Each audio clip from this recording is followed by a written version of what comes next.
Hello viewers, I doctor SBK Lal welcome you all in my YouTube channel. मेरे YouTube channel में आपका बहुत बहुत स्वागत है। अगर आप इस चैनल पर नए हैं तो चैनल को लाइक शेयर और सब्सक्राइब कर लें। आज हम आपके लिए लेकर के आए हैं संवेग संरक्षण का सिद्धांत। बहुत इंपॉर्टेंट टॉपिक है और बहुत दिलचस्प ही। तो न्यूटन के द्वितीय गति के नियम से हम जानते हैं कि अगर किसी वस्तु पर बल आरोपित नहीं हो तो उसके संवेग में कोई परिवर्तन नहीं होता। तो इसी के निष्कर्ष के आधार पर इसी से निष्कर्ष निकाल करके संवेग संरक्षण का सिद्धांत को व्यापक रूप से अपनाया गया, जिसको हम अंग्रेजी में कहते हैं law of conservation of momentum. अगर मतलब इसको व्यक्त करने की बात हो तो हम कह सकते हैं कि वस्तुओं के निकाय पर यदि बाह्य बल अर्थात बाहरी बल या मतलब एक्सटर्नल फोर्स अप्लाइड नहीं हो तो जो निकाय है, सिस्टम है, उसका कुल संवेग संरक्षित रहता है। If the external force is not applied on the body, the total momentum of the system will be conserved। तो अगर किसी वस्तु के निकाय पर यदि बाह्य बल आरोपित नहीं हो तो संयुक्त निकाय का कुल संवेग संरक्षित रहता है। अब इसको समझने के लिए हम दो वस्तु लेते हैं। एक वस्तु मान लेते हैं कि A है, दूसरा वस्तु है B। एक वस्तु u1 वेग से चल रहा है, A वस्तु जो है सो u1 वेग से चल रहा है और वस्तु B जो है u2 वेग से चल रहा है। अब A का वेलोसिटी ज़्यादा है B से, तो A क्या करेगा, B में टक्कर मार देता है। आप देख सकते हैं। अब टक्कर मार देने के बाद दोनों फिर अलग हो जाता है, तो A वस्तु का वेग हो जाता है v1 और B वस्तु का वेग हो जाता है v2। अब गोले के संवेग में कितना परिवर्तन होगा, तो गोला के संवेग में परिवर्तन हो जाएगा m1 v1 minus m1 u1। मतलब बाद वाले संवेग में से पहले वाले संवेग को घटा लेते हैं। फिर गोला B के संवेग में परिवर्तन कितना होगा, तो m2 v2 minus m2 u2। क्योंकि पहले जो गोला था A वो चल रहा था u1 वेग से चल रहा था, बाद में उसका वेग हो गया v1, तो संवेग में अंतर हो जाएगा m1 v1 minus m1 u1। अब गोला B की बात करें तो उसके संवेग में परिवर्तन कितना होगा, m2 v2 minus m2 u2। क्योंकि गोला जो B है वो चल रहा था पहले मान u2 वेग से, अब बाद में इसका वेग हो गया v2।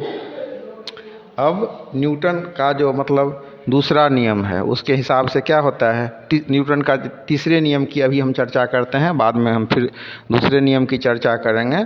तो A गोला द्वारा B पर जो आरोपित बल है वो हो गया FAB, और फिर B गोला के द्वारा A पर जो आरोपित बल है वो हो जाएगा FBA। तो ये न्यूटन के तृतीय नियम से के हिसाब से क्या होगा कि A के द्वारा जो B पर लगाया गया बल है वो B के द्वारा A पर लगाए गए बल के बराबर होगा। तो हम कह सकते हैं FAB बराबर माइनस FBA।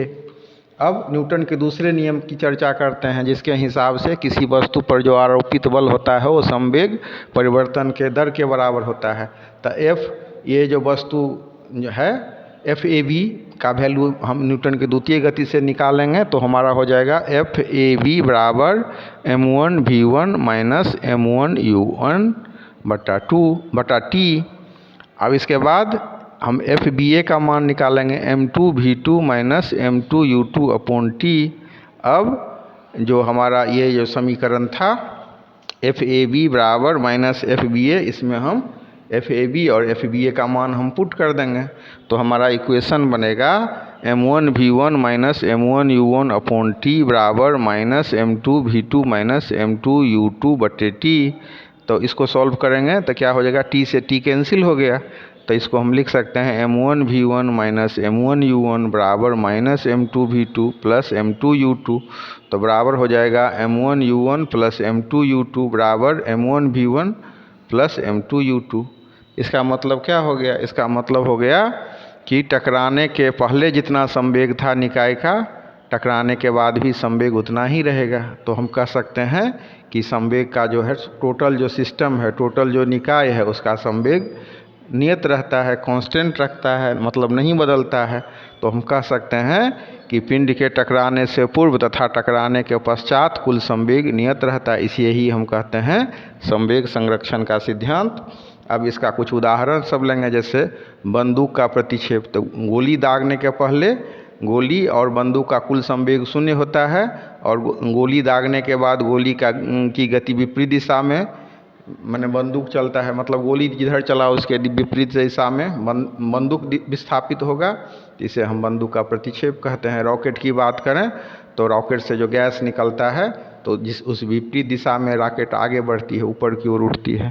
तो इस तरह से हम रॉकेट के नोदन को समझ सकते हैं। या तीसरा उदाहरण समझ लीजिए, बैलून में से अगर मतलब छेद कर दें तो हवा जिधर से निकलेगा उसके विपरीत दिशा में बैलून विस्थापित होगा।